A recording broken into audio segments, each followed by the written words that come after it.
Hi, I'm Lexi, and I'm going to be reading some Reddit stories today.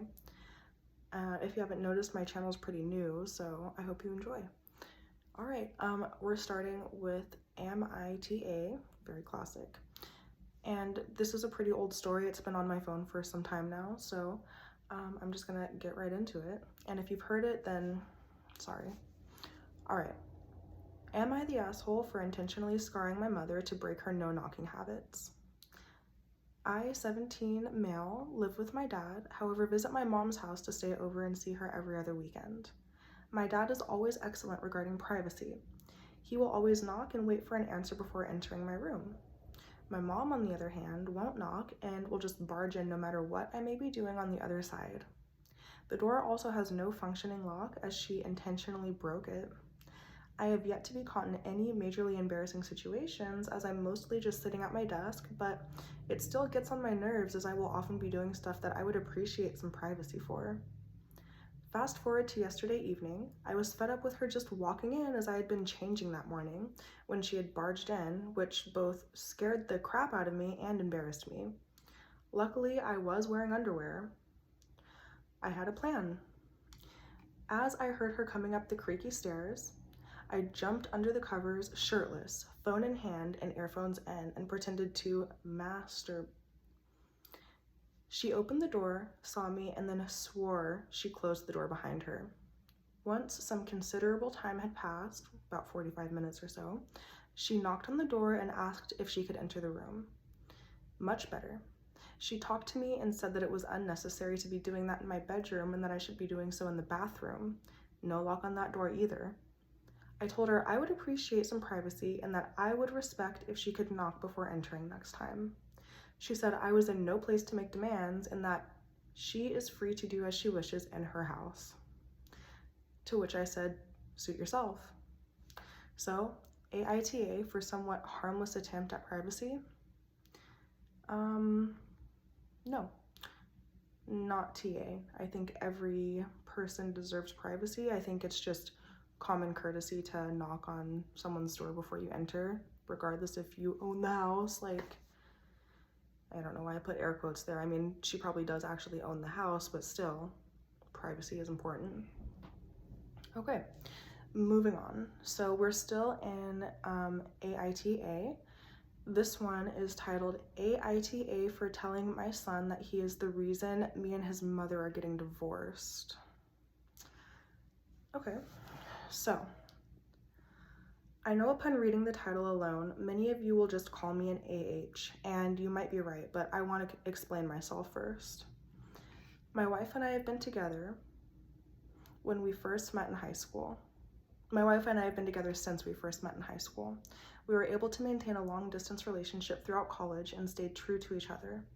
I truly thought we were inseparable. She gave birth to a boy 12 years ago, and since then, things changed drastically. My son, unfortunately, has behavioral problems, and it's been very difficult raising him. He throws temper tantrums, gets in trouble in school frequently, refuses to listen to my wife and I, etc. As a result, my wife and I started having disagreements about how we should handle him, i.e., whether to punish more, let him get his anger out, etc. This created a wedge between us that kept getting wider. We both resorted to drinking more and wanting to be away from each other as much as possible to get some relief. We started having more arguments, and eventually it became so obvious that our marriage was deteriorating that family members started questioning it. So the topic of divorce came up and we both decided to go through with it. When I first told my son about it, he cried endlessly, then started throwing fits about how unfair it was. I completely understand that a divorce is hard on any child, but the intensity of his fits kept growing. Since my wife and I are separated, not yet divorced, and because she can't tolerate our son that much, we agreed that he gets to spend most of the week with me, unfortunately, so I see him a lot and have to put up with his yelling far more than she does. Last Friday, he started asking if my wife and I forgave each other, and I told him that the divorce is happening if he likes it or not. He starts crying and I got mad and told him, buddy, want to know why we're getting a divorce? Because of you.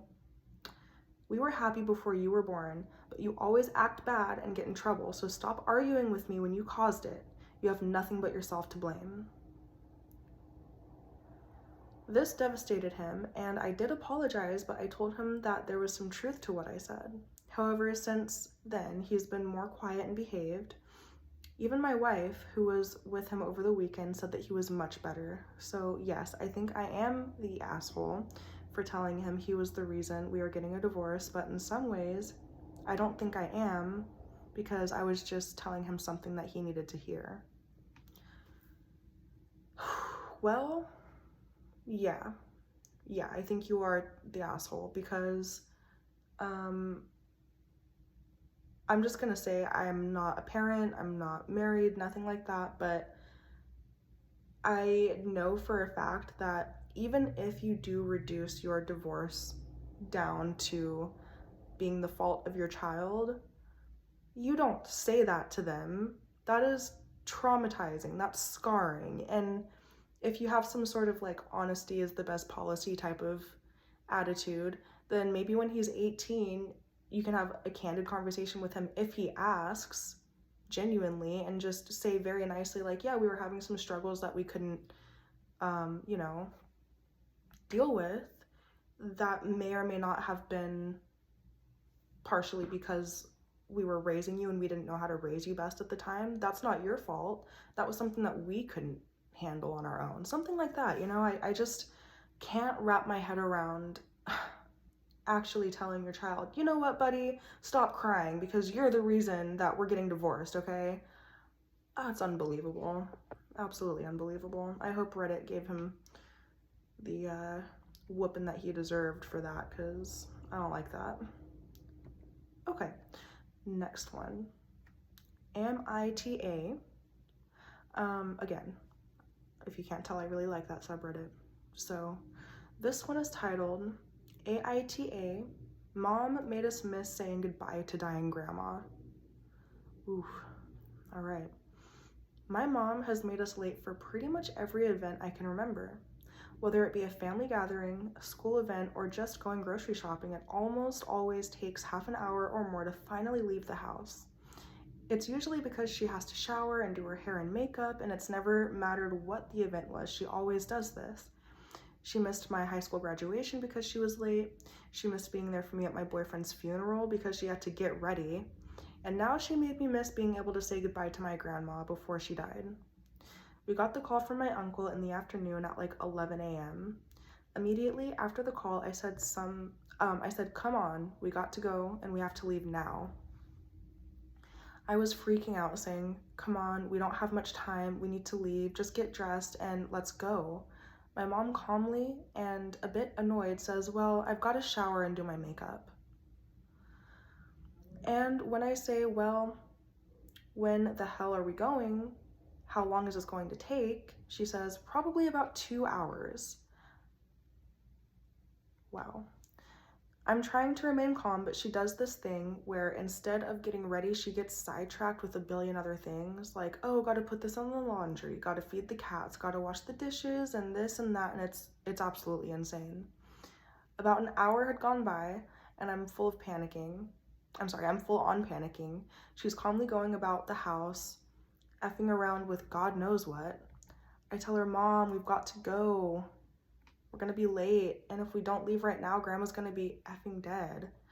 I told her if I miss being able to say goodbye to my grandma because of her, I'm going to resent her for that. But now I'm having horrible stomach pains, and I feel it in my gut that she's going to be too late. When my boyfriend died about an hour or so beforehand, I felt insanely sick to my stomach with intense dread, but pushed it aside because I had no idea what was gonna happen. By this time, I knew to trust my gut. I'm in the car now, honking the horn. My dad yells at me for doing so. We finally leave at 1 p.m. It takes about an hour to get there. About halfway there, I'm staring out the car window and a bird catches my eye, and I don't know what kind, but as I saw it, I felt a sense of calm and sadness. Not sure if that was a sign from my grandma or not, but anyway, back to the story. When we got to the house, we walked inside and my aunts and uncles told us that she had already died. She had died at 1:32 p.m. I effing burst into tears, but held my tongue because what would it help now to blame my mom? It's been 1 day since then and the anger is coming back. I'm sure it's just because of grief and I'm not going to say anything because I would hope my mom already feels guilty, but it's just, you know, it's justified to be effing pissed at her for this, right? Thanks for reading. Anyway, okay, so the edit says, damn, I didn't think anyone would really comment, but thank you guys for your support. Just knowing that I'm not the only one who thinks this is utterly insane makes me feel so much better. And the rest of the edit is basically more appreciation and thanks and stuff like that. So that is all I have today. Thank you so much for tuning in and listening, and give it a thumbs up if you enjoyed it, and stay tuned for the next one. All right, thank you. Oh, and I forgot to add, obviously, on that last one, not the asshole.